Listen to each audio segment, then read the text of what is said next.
নমস্কার দর্শক বন্ধুরা, আজ আমি 10 দিন পরে রান্নাঘরে এলাম।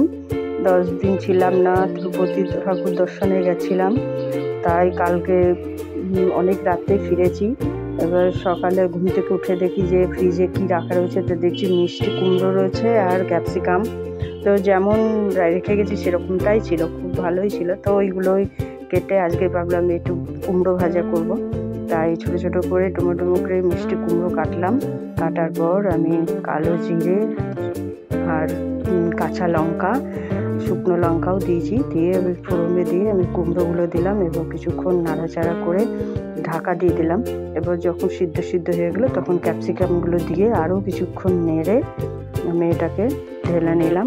আর এবার আমি একবারে ছোপ দিয়ে আজকে আমি ডাল রান্না করব, তাই 5 ফোড়ন, পেঁয়াজ, লঙ্কা, তেজপাতা দিয়ে দিলাম। তারপর মসুর ডালটা ধুয়ে নেড়ে একটু যখন মসুর ডালটা ভাজা হয়ে এলো, একটু হলুদও দিয়ে দিলাম। তারপর একটু জল দিয়ে একটু লবণ দিয়ে একটু সিদ্ধ হতে দিলাম মসুর ডালটা। আপনারা যদি ইউটিউব থেকে দেখে থাকেন তাহলে আমাকে সাবস্ক্রাইব, লাইক, শেয়ার, কমেন্ট জানাবেন। আর যদি ফেসবুক থেকে দেখে থাকেন তাহলে ফলো, লাইক, শেয়ার, কমেন্ট করবেন।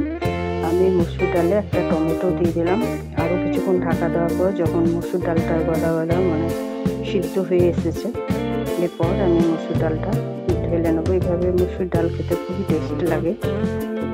আর এবার আমি করবো একটু চিকেন। বাচ্চাগুলো তো ডাল আর মসুর ডাল আর কুমড়ো দিয়ে তো খাবে না, তাই একটু চিকেন ছিল। চিকেনটাকে আমি পরিষ্কার করে ধুয়ে একটু টক দই, পেঁয়াজ আর একটু হলুদ আর একটু তেল দিয়ে একটু ম্যারিনেট করে রেখে দিই কিছুক্ষণ। আর এদিকে আমি 10 মিনিট পরে আমি কড়াই বসিয়ে দিয়েছি। তারপর দিয়ে দিলাম আমি একটু গোটা গরম মশলা ফোড়ন দিলাম, তেজপাতা দিলাম, পেঁয়াজ, আর তার মধ্যে দিয়ে দিলাম আদা, রসুন, টমেটো আর জিরে গুঁড়ো, হলুদ, লঙ্কার গুঁড়ো আর একটু চিনি দিলাম। এবার মশলাটা যখন কষা হয়ে গেল তখন আমি ম্যারিনেট করা চিকেনগুলোকে কড়াইয়ে দিয়ে দিলাম।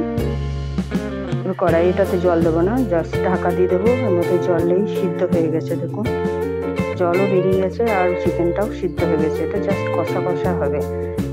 এরপর যখন জলটা কষা হয়ে এলো তখন আমি কাঁচা লঙ্কা দিলাম। এই ফ্লেভারটা বেশ ভালো লাগে, কাঁচা লঙ্কার সেন্টটা। এরপর কষা হয়েই গেল, এবার আমি ঢাক করে দেবো, বাচ্চাদিকে খেতে দেবো।